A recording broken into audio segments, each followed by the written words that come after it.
तो hello friends, नमस्कार। स्वागत है आपका बाबा स्टडी यूट्यूब चैनल के करंट अफेयर्स के सेशन में। तो फ्रेंड्स, आज है 18 जुलाई और 18 जुलाई की इंपॉर्टेंट करंट अफेयर्स के क्वेश्चन को मैं इस वीडियो में डिस्कस करूंगा, जो कि आपके आने वाले किसी भी वनडे कॉम्पिटिटिव एग्जाम के लिए मोस्ट हेल्पफुल रहने वाले हैं। और हाँ फ्रेंड्स, यदि आप इस करंट अफेयर्स की PDF फाइल प्राप्त करना चाहते हैं तो बाबा स्टडी टेलीग्राम चैनल को ज्वाइन कर सकते हैं, जिसका लिंक आपको डिस्क्रिप्शन बॉक्स में दे रखा है। तो चलिए फ्रेंड्स, स्टार्ट करते हैं आज के टॉप 10 करंट अफेयर्स क्वेश्चन को। उससे पहले मैं आपको बता दूं कि बाबा स्टडी यूट्यूब चैनल आप लोगों के लिए कॉम्पिटिटिव एग्जाम की प्रिपरेशन के लिए एक कंप्लीट पैकेज लेकर आया है, जिसमें आपको करंट अफेयर्स के साथ साथ मैथमेटिक्स और GS की क्लासेस भी चलाई जाती है। मैथमेटिक्स की क्लासेस रोज़ रात 8 बजे और GS की क्लासेस रोज़ शाम 4 बजे चलाई जाती है। तो फ्रेंड्स, उन सब सेशन को भी ज्वाइन जरूर करें। तो चलिए फ्रेंड्स, बढ़ते हैं अपने पहले प्रश्न की ओर। तो हमारा पहला प्रश्न है कि प्रत्येक वर्ष दुनिया भर में विश्व अंतर्राष्ट्रीय न्याय दिवस कब मनाया जाता है। तो दुनिया भर में विश्व अंतर्राष्ट्रीय न्याय दिवस प्रत्येक वर्ष 17 जुलाई को मनाया जाता है। यह अंतर्राष्ट्रीय आपराधिक कृत्यों के खिलाफ न्याय की एक उभरती हुई आधुनिक प्रणाली का प्रतीक है। इस स्थिति पर रोम संविधि को अपनाने के बाद 2002 में औपचारिक रूप से अंतर्राष्ट्रीय आपराधिक न्यायालय की स्थापना की गई। वर्ष 2021 का विषय है इसका डिजिटल अर्थव्यवस्था में सामाजिक न्याय। तो अंतर्राष्ट्रीय न्याय दिवस कब मनाया जाता है? तो 17 जुलाई को मनाया जाता है और इस साल की इसकी थीम है डिजिटल अर्थव्यवस्था में सामाजिक न्याय। और इसी दिन 17 जुलाई 2002 को अंतर्राष्ट्रीय आपराधिक न्यायालय की भी स्थापना की गई 2002 में। इसी कारण तब से लेकर आज तक इस दिन को अंतर्राष्ट्रीय न्याय दिवस के रूप में मनाया जाता है। तो फ्रेंड्स, ये थे क्वेश्चन नंबर 1। और फ्रेंड्स, मैं आपसे कहना चाहता हूं कि यदि आपको हमारा सेशन पसंद आता है तो वीडियो को लाइक, चैनल को सब्सक्राइब और वीडियो को एक शेयर जरूर कर दे। तो चलिए फ्रेंड्स, बढ़ते अपने अगले प्रश्न संख्या 2 की ओर। क्वेश्चन नंबर 2 है हमारा, जुलाई 2021 में भारतीय नौसेना ने निम्नलिखित में से किस देश से अपने पहले MH-60R मल्टी रोल हेलीकॉप्टर को स्वीकार किया है।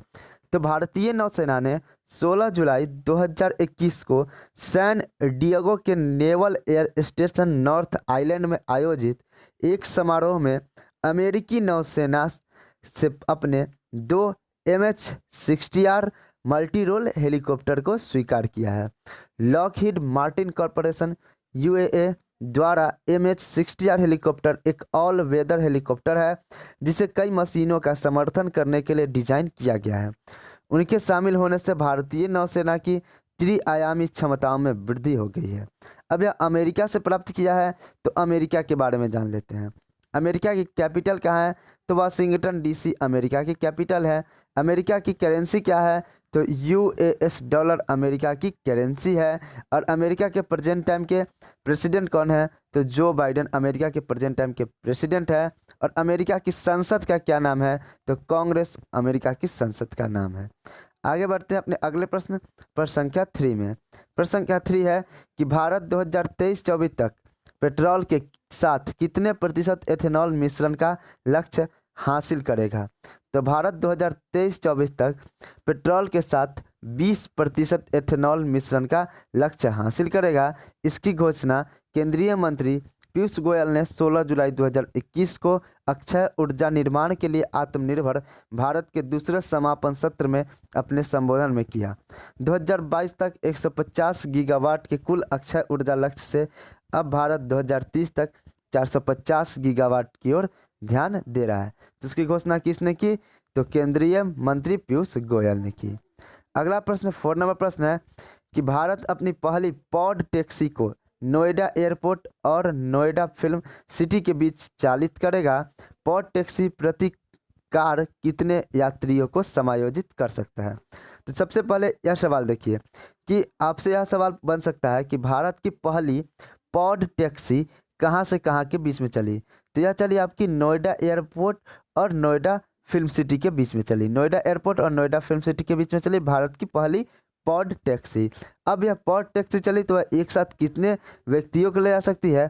तो यह एक साथ 4 से 6 व्यक्तियों को पॉड टैक्सी ले जा सकती है। पॉड टैक्सी या कई पश्चिमी देशों में आवागमन का एक लोकप्रिय साधन रही है और प्रति कार 4 से 6 यात्रियों को समायोजित कर सकती है। आपको बता दें कि पहली पॉड टैक्सी को नोएडा एयरपोर्ट और नोएडा फिल्म सिटी के बीच में चलाया गया। Indian port rail corporation limited ने परियोजना के लिए यमुना एक्सप्रेसवे को अंतिम डीपीआर जमा कर दी है। अगला प्रश्न प्रश्न संख्या 5 है। प्रश्न संख्या 5 थोड़ा सी टाइपिंग मिस्टेक है। जुलाई 2021 में 2 पेज में हो गई है दरअसल। जुलाई 2021 में निम्नलिखित में से किस बैंक ने नए क्रेडिट कार्ड जारी करने के लिए नेटवर्क वीज़ा वर्ल्ड वाइड के साथ समझौता किया है? तो आरबीएल द्वारा, कौन से द्वारा? आरबीएल बैंक द्वारा मास्टर कार्ड एशिया या पैसिफिक को भारत में नए कार्ड जारी करने पर रोक लगाने के बाद आरबीएल बैंक ने card network visa world wide के साथ नए क्रेडिट कार्ड जारी करने के लिए करार किया है। आरबीएल बैंक वर्तमान में केवल मास्टर कार्ड नेटवर्क पर क्रेडिट कार्ड जारी करता था। आज तक आरबीएल बैंक के पास 3 मिलियन क्रेडिट कार्ड ग्राहक और यह देश में लगभग 5% बाजार हिस्सेदारी के साथ 5वां सबसे बड़ा क्रेडिट कार्ड जारी करता बन गया है। कौन? RBL bank. 6 नंबर प्रश्न है कि उत्तर पूर्वी रेलवे द्वारा किस रेलवे स्टेशन का नाम बदलकर बनारस कर दिया गया है? तो उत्तर पूर्वी रेलवे द्वारा मंडुआडीह, कौन सा? मंडुआडीह रेलवे स्टेशन का नाम बदलकर बनारस रेलवे स्टेशन कर दिया गया है। नए पेंट किए गए साइन बोर्ड में हिंदी, संस्कृत, अंग्रेजी और उर्दू में बनारस लिखा गया था। मंडुआडीह रेलवे स्टेशन का औपचारिक नाम बनारस रेलवे स्टेशन 16 दिसंबर 2020 को ही किया गया था, परंतु इसे अब लागू किया गया है। नई पहचान वाले रेलवे स्टेशन का कोड BSBS होगा। कौन सा? BSBS रेलवे स्टेशन होगा। अगला प्रश्न प्रश्न संख्या 7 है कि किसान सारथी नामक डिजिटल प्लेटफॉर्म किसने लॉन्च किया? तो किसानों को उनकी वांछित भाषा में सही समय पर सही जानकारी प्राप्त करने की सुविधा के लिए किसान और किसान कल्याण मंत्री नरेंद्र सिंह तोमर ने किसान सारथी नामक एक डिजिटल प्लेटफॉर्म लॉन्च किया। किसान सारथी की यह पहल दूर दराज के क्षेत्रों में किसानों तक पहुंचने के लिए तकनीकी हस्तक्षेप में किसानों को सशक्त बनाती है। वहीं ICAR के वैज्ञानिक किसानों की फसल को उनके गेट में, गोदामों, बाजारों और उन स्थानों पर जहां वे न्यूनतम नुकसान के साथ बेचना चाहते हैं, परिवहन के क्षेत्र में नए तकनीक हस्तक्षेप पर शोध करेंगे। तो यानी कि किसान सारथी नामक डिजिटल प्लेटफॉर्म नरेंद्र सिंह तोमर ने लॉन्च किया है। अगला प्रश्न प्रश्न संख्या 8 है कि गर्भवती महिलाओं के लिए कोविड-19 टीकाकरण अभियान मातृ कवच की शुरुआत किसने की? तो कोविड-19 संक्रमण के खिलाफ राज्य की सभी गर्भवती महिलाओं का टीकाकरण करने हेतु केरल सरकार, कौन सी? केरल सरकार ने मातृ कवच नाम का एक टीकाकरण अभियान शुरू किया, जिसमें गर्भवती महिलाओं के टीकाकरण हेतु विभिन्न सरकारी अस्पतालों में स्पॉट पंजीकरण किया गया। वहीं गर्भवती महिलाओं के दौरान समय पर कोविड-19 वैक्सीन प्राप्त कर सकती हैं। विशेष टीकाकरण अभियान गर्भवती महिलाओं की सुरक्षा के लिए एक मजबूत बचाव के रूप में आता है।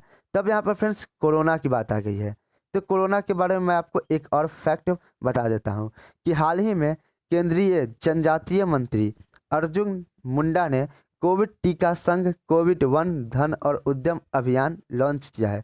फिर से मैं रिपीट करता हूँ, कोविड टीका संघ सुरक्षित 1 धन और उद्यम मंत्रा अभियान लॉन्च किया है। यह अभियान कोरोना वायरस वैक्सीन और मिथकों, अफवाहों, दुष्प्रचारों और गलत सूचनाओं के खिलाफ इन्फोडेमिक को मात देने में मदद करेगा।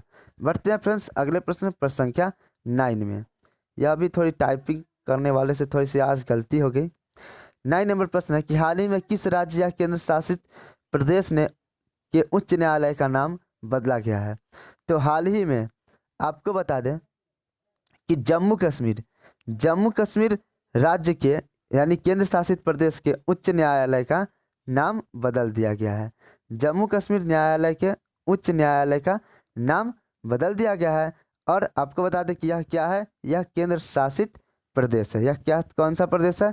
केंद्र शासित प्रदेश है। तो आपको बताना है कमेंट करके कि जम्मू कश्मीर उच्च न्यायालय का नाम बदलकर क्या रखा गया है। आप इसे गूगल करके जरूर बताएं, क्योंकि मैं यह चेक करना चाहता हूं कि आप सही मायने में पढ़ते हो या नहीं। मैंने तो यह बता दिया नाम क्या बदला गया है, यह रियल फैक्ट है। आपसे क्वेश्चन पूछेगा नाम क्या हुआ है बदल कर, लेकिन यह नहीं पूछेगा कहाँ से नाम बदला गया है। इसलिए मैं कह रहा हूँ आप गूगल करके इसका जवाब मुझे जरूर बताएं। अगला प्रश्न संख्या 10 है। जुलाई 2021 में सरकार ने निम्नलिखित में से किस नदी प्रबंधन बोर्ड के अधिकार क्षेत्र में 2 राजपत्र सूचनाएं जारी की है? तो जुलाई 2021 में सरकार ने कृष्णा और गोदावरी नदी प्रबंधन बोर्डों के अधिकार क्षेत्र के लिए 2 राजपत्र सूचनाएं जारी की है। जल शक्ति मंत्रालय ने आंध्र प्रदेश और तेलंगाना दोनों नदियों में सूचीबद्ध परियोजना के प्रशासन, विनियमन, संचालन और रखरखाव के मामले में अधिकार क्षेत्र को अधिसूचित किया है।